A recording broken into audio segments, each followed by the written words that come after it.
All right.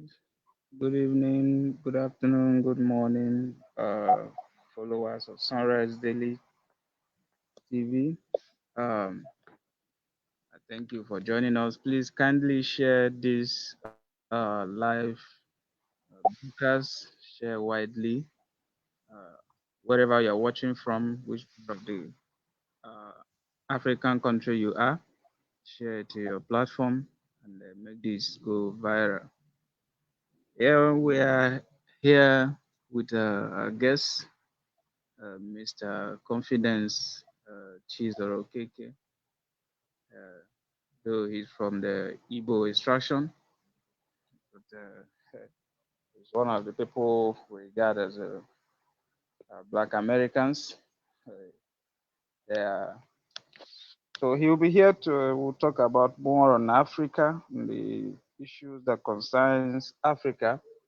He's an African, should I say, African promoter in United States, and he is one of those that believes in the rights of the blacks, protecting the rights of the black. He believes in development in Africa, and of course, he will talk more on that uh, tonight. So, Mr. Confidence, you're welcome. This is Sunrise Daily. Thank you for having me. Yeah. All right. First of all,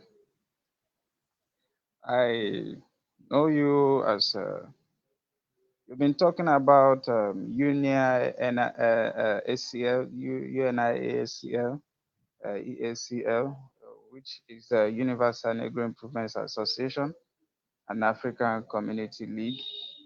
Uh, and I think you also promote uh, Bantu tribes in Africa, which is a Bantu. You set up a lot of some group. I think one is a Bantu Nigeria aristocracy, and the other one Egbe Bantu Siengimbom, which is EACL. So I don't know because we know about UNIA. Can you hint more light on? Are you part of UNIA ACL? Are you? What is the vision or the mission of the UNIA ACL? All right, thank you for having me. I wanted to ask um, how long we have. 'Cause it depends how long I could give the answer. I don't know how long we have on the broadcast, if I may ask. All right. We have up to we have 30 minutes. 30 minutes. Okay. Well, UNIA. Let me start off by saying now we're going by uh, the name Uganda, Nigeria Imperial Administration Autonomous Communities League, which is basically saying, starting from the Igbo Autonomous Community League and reaching from Uganda to Nigeria, we feel we could organize the black race, starting in Igbo land and reaching around Uganda, Nigeria, forming a federation of communities, uh, uh, promoting indigenous autonomy and development. The UNIA started with a man named Marcus Garvey in Jamaica. He's a Caribbean slavery descendant from Africa, and he was hearing about how Africans from the Caribbean and the African kingdoms, the Europeans were facing them to fight each other. When the Europeans were controlling Africa, they were controlling the Caribbean. So he created a self determination organization called UNIA, um, and we're bringing that human rights self determination organization back. There's a lot of black people in the Americas who want to, set up branches across Africa, but unfortunately, sometimes people get into the organization. They don't want to develop the communities to be independent. They maybe just want to, look at the business aspect, and then they take some business ideas and then they go into politics for the country. But we're looking at the UNIA more like a black man's Berlin conference, where every indigenous community could come and say, "This is how Africa should be structured." Black people from the Americas can be they don't have their own kingdom or citizenship. Uh, we're looking at referendums to see if black people from the Americas and around the world can be part of Africa. So we're just looking at how we can restructure the borders and the citizenship laws and bring development from village to village. But it's an old movement. Even Namdi Azikiwe was part of it at one point. It's a large human rights organization. But we've started one in Nigeria and Uganda. There's a kingdom called Busoga in East Africa, Uganda. They have a large empire across East Africa. They said they want to work with the Igbo communities, any development projects we have. There's Borgu Empire, which extends to across the Sahel. You see what's going on in Burkina Faso and Mali. We have a connection there in Niger State that wants to work with us. We're working on Kanem Bornu.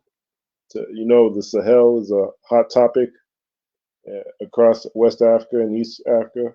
So we're looking at those two northern Nigerian Sahel kingdoms, looking at Uganda, looking at Haiti and some places in America, um, also India, Madagascar. I think in total we have like 10 regional headquarters worldwide that we're planning. Two of them would be in Igbo land, the old Eastern region, old Anambra and old Imo. So we're looking at also when you talk about the Bantu tribes, the old Eastern region, the Bantu Nigerians, some call that old Eastern region is the political term. Bantu Nigerians is the anthropological or the scientific cultural term.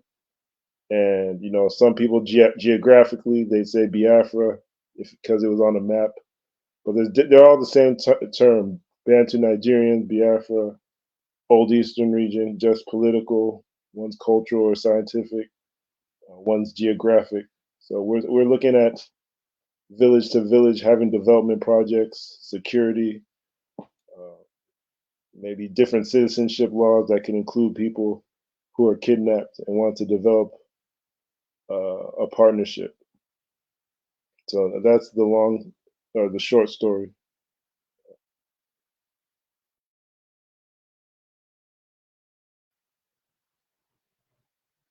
All right. All right. Thank you very much. Um, all right. Now I want to ask you some personal question. You are a basketballer, and I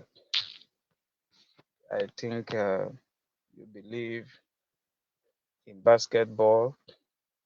You once said that basketball is for Africa, soccer is for the whites. So I don't know. So you how do you why do you love that you prefer basketball more than soccer? Is it that you don't like soccer does not impress you in America over there? Can you shed more light on that? Okay, I am raised in the USA, and in the USA, well, the thing is, basketball was invented in North America and in Canada specifically, and Black people in the Americas. They use basketball to bring together, African American businesses and people with the African Caribbean people.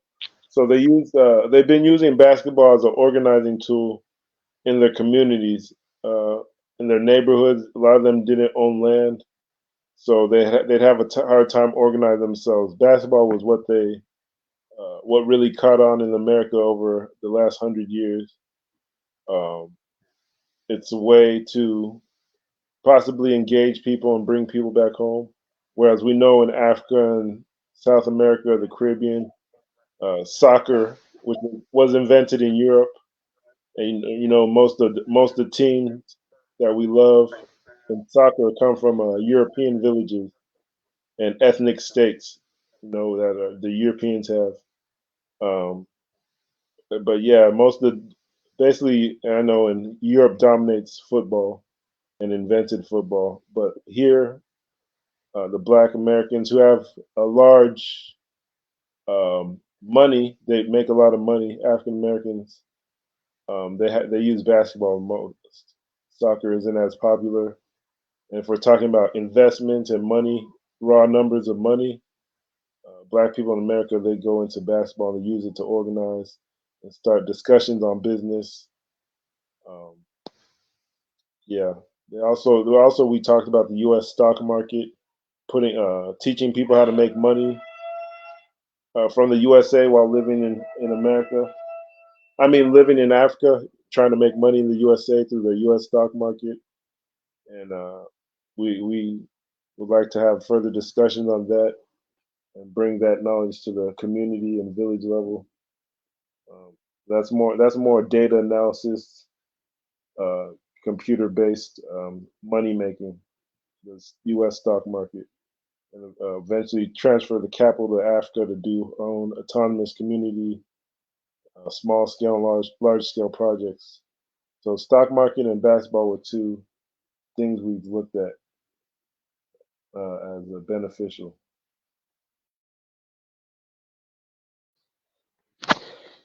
All right. Some time ago, you initiated the Ikenga Obo basketball uh, in Igbo land. Uh, don't you think it would be a good thing to mobilize the Bantu tribes to with the basketball? Don't you think the basketball idea should be encouraged within the Bantu region?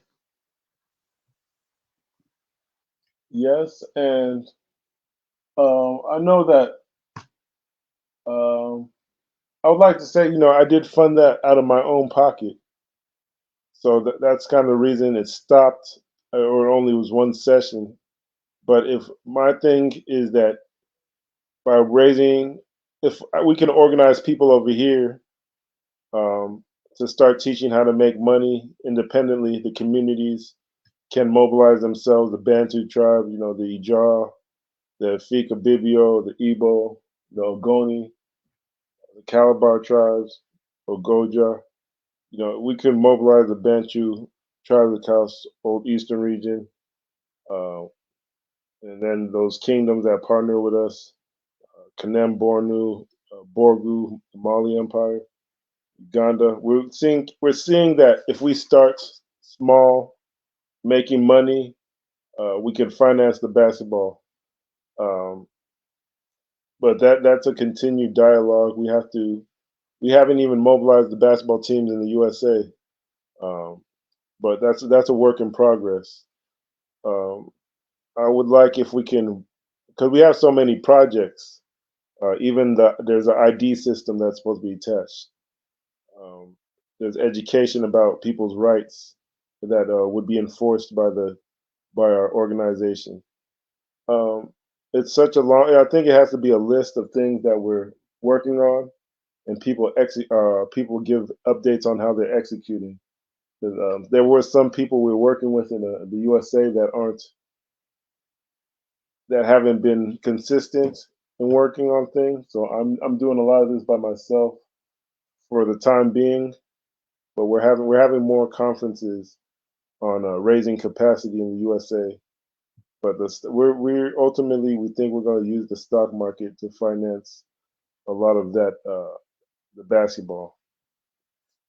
And I do remember you said that even developing at the community level could even go to Olympics or it could even we could have our own indigenous communities in the Olympics or at maybe a larger level. So that's something I look forward to.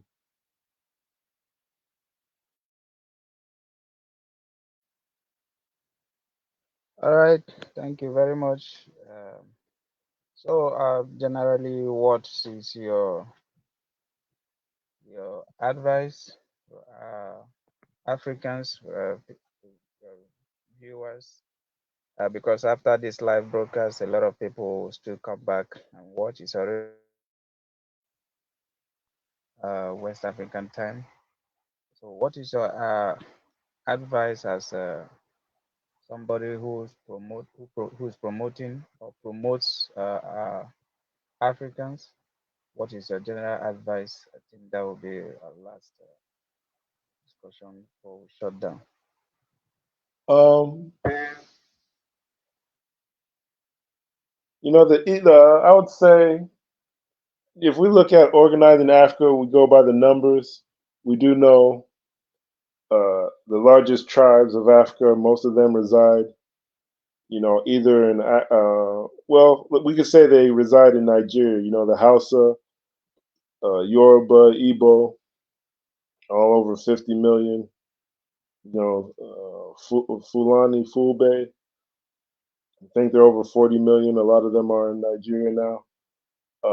The idea of the UNIA was that as long as you put your race first, you come to the table, and we're going to see how we can undo the Berlin conferences that made everybody just create white countries and adopt white structures to transfer money outside of Africa. Because we call Nigeria the giant of Africa, but it started as a company to work with black tribes fighting each other.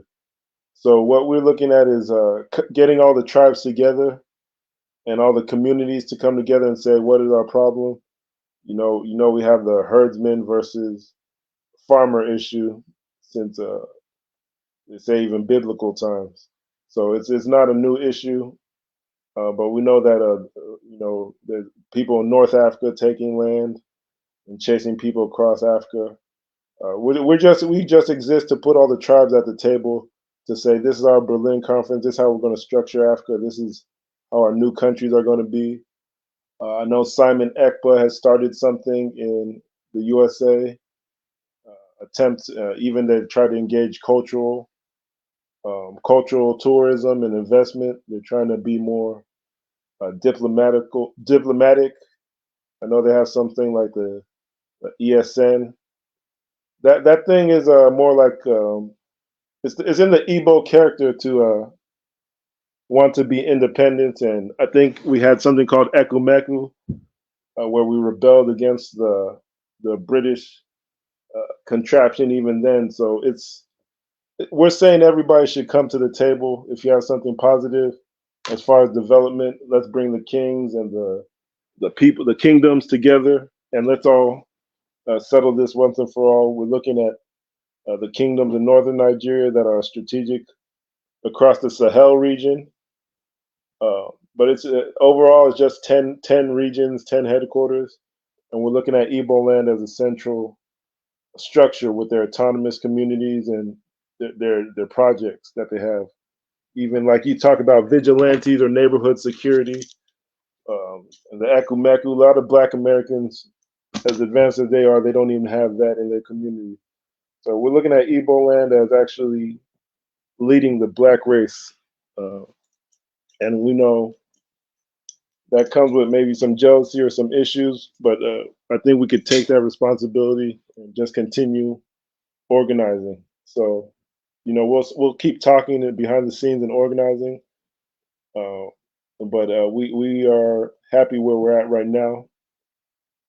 And even I'd like to say uh, this organization could avoid a lot of genocide and controversy just by bringing everyone to the table to restructure things. For example, I know Namdi Kanu is a traditional, comes from a traditional leadership family in a Engwa kingdom, and even at one time they had a king of Engwa. So we're seeing maybe we can, have a peaceful resolution where we reestablish the Engwa kingdom, and he could lead and bring his ideas to develop, Africa. So we don't have a lot of organizations that bring Black people to the table.